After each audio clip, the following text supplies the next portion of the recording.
ಬಾಗೇಪಲ್ಲಿ ಪಟ್ಟಣದ ಪೊಲೀಸ್ ಠಾಣೆ ವೃತ್ತ ನಿರೀಕ್ಷಕ ಪ್ರಶಾಂತ್ ವರ್ಣಿ ಮಾರ್ಗದರ್ಶನದಲ್ಲಿ ಪೊಲೀಸರು ಬೈಕ್ ಜಾಥಾ ನಡೆಸಿದರು. ಸ್ವತಃ ಪ್ರಶಾಂತ್ ವರ್ಣಿ ಅವರೇ ಗುಲಾಬಿ ನೀಡಿ ಹೆಲ್ಮೆಟ್ ಧರಿಸುವಂತೆ ತಿಳಿ ಹೇಳುತ್ತಿದ್ದರು. ಈ ವೇಳೆ ಸರ್ಕಲ್ ಇನ್ಸ್ಪೆಕ್ಟರ್ ಪ್ರಶಾಂತ್ ವರ್ಣಿ ಮಾತನಾಡಿ, ಹೆಲ್ಮೆಟ್ ಇಲ್ಲದೆ ಬೈಕ್ ಚಲಾಯಿಸುವುದು ಕಾನೂನಿನ ಪ್ರಕಾರ ಅಪರಾಧ. ಈಗಾಗಲೇ ಅನೇಕ ಕಡೆ ಹೆಲ್ಮೆಟ್ ಕುರಿತು ಜಾಗೃತಿ ನಡೆಸಲಾಗಿದೆ.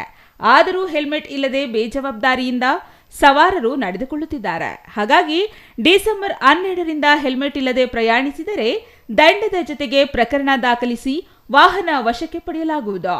18 ವರ್ಷ ವಯಸ್ಸಿನ ಒಳಗಿನ ಮಕ್ಕಳು ವಾಹನ ಚಾಲನೆ ಮಾಡಿದರೆ ವಾಹನ ವಶಕ್ಕೆ ಪಡೆದು ಪೋಷಕರ ಮೇಲೆ ಪ್ರಕರಣ ದಾಖಲಿಸಲಾಗುವುದು. ಬೈಕ್ ವೀಲಿಂಗ್, ಮದ್ಯಪಾನ ಮಾಡಿ ವಾಹನ ಚಾಲನೆ, ಕರ್ಕಶ ಸೈಲೆನ್ಸರ್ ಬಳಕೆ ಕಂಡುಬಂದಲ್ಲಿ ಸ್ಥಳದಲ್ಲೇ ಕಠಿಣ ಕ್ರಮ ಕೈಗೊಳ್ಳಲಾಗುವುದು ಎಂದರು. ಪ್ರತಿನಿತ್ಯ ಹೈವೇ, ಡಿವಿಜಿ ರೋಡು, ಆಮೇಲೆ ಗೂಳೂರು ರೋಡು, ಮಿಡ್ಜಮರಿ ರೋಡಲ್ಲಿ ಆಕ್ಸಿಡೆಂಟ್ಗಳು ಕೇಳ್ಪಡ್ತಾನೆ ಇದೀವಿ.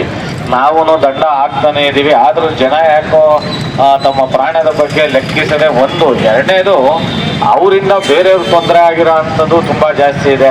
ಹಂಗಾಗಿ ಯಾವುದೇ ಕಾರಣಕ್ಕೂ ನೆಗ್ಲೆಕ್ಟ್ ಮಾಡಬೇಡಿ. 12ನೇ ತಾರೀಕಿಂದ ನಮ್ಮ ಠಾಣಾ ವ್ಯಾಪ್ತಿಯಲ್ಲಿ ಮಾತ್ರವಲ್ಲದೆ ಇಡೀ ಚಿಕ್ಕಬಳ್ಳಾಪುರ ಜಿಲ್ಲೆಯಲ್ಲಿ 12ನೇ ತಾರೀಕುವರೆಗೂ ನಾವು ಒಂದು ಅವೇರ್ನೆಸ್ ಕ್ರಿಯೇಟ್ ಮಾಡ್ತೀವಿ. ಅಂದರೆ ಜನರಿಗೆ ತಿಳಿ ಹೇಳ್ತೀವಿ, ಜಾಗೃತಿ ಮಾಡ್ತೀವಿ, ಏನಂತ ಹೆಲ್ಮೆಟ್ ಹಾಕಲೇಬೇಕು ಅಂತ.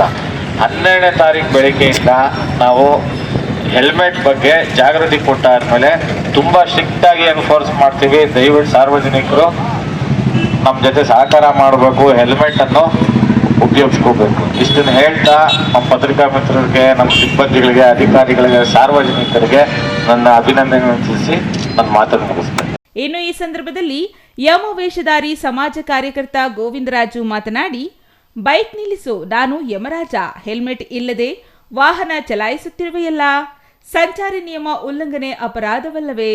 ಹೆಲ್ಮೆಟ್ ಇಲ್ಲದೆ ಚಲಾಯಿಸಿದರೆ ಅಪಘಾತ ಖಚಿತ ಎಂಬ ಅರಿವಿಲ್ಲವೇ ನಿನಗೆ? ನಿನ್ನ ಜೀವ ಬೇಕಿಲ್ಲವೇ? ನಿನ್ನನ್ನು ಯಮಲೋಕಕ್ಕೆ ಕರೆದೊಯ್ಯುವೆನು, ಹೊರಡು, ಹೆಲ್ಮೆಟ್ ಧರಿಸಿ ಪ್ರಾಣವನ್ನು ರಕ್ಷಿಸಿಕೊಳ್ಳಿ ಎಂದು ಹೇಳುವ ಮೂಲಕ ಜನರಲ್ಲಿ ಅರಿವು ಮೂಡಿಸಿದರು. ಕರ್ನಾಟಕದ ಜನತೆ, ಅದೇ ರೀತಿ ಭಾಗ್ಯನಗರದ ಎಲ್ಲ ತಂದೆ ತಾಯಿಗಳಿಗೂ ಅಣ್ಣ ತಮ್ಮಂದಿರಿಗೂ ಒಂದು ಮನವಿ. ಏನ್ ಗೊತ್ತಾ, ಈ ಒಂದು ಅವೇರ್ನೆಸ್ ಅಂದ್ರೆ ಹೆಲ್ಮೆಟ್ ಇಲ್ದಿರೋ ಎಷ್ಟೋ ಜನ ಅಪಘಾತದಲ್ಲಿ ಅಂದ್ರೆ ಕಾಲು ಕೈ ಹೋಗ್ತಾ ಇದ್ದಾರೆ, ಕೆಲವರು ತೀರ್ಕೊಳ್ತಾ ಇದ್ದಾರೆ. ದಯವಿಟ್ಟು ಅವರು ನಮ್ಮ ಒಳ್ಳೇದಕ್ಕೆ ಹೇಳ್ತಾ ಇದ್ದಾರೆ. ಆದ್ದರಿಂದ ಇವತ್ತು ಇಂಟ್ರೊಡ್ಯೂಸ್ ಮಾಡಿದ್ದಾರೆ ಯಮ ಯಮ ಯಮ.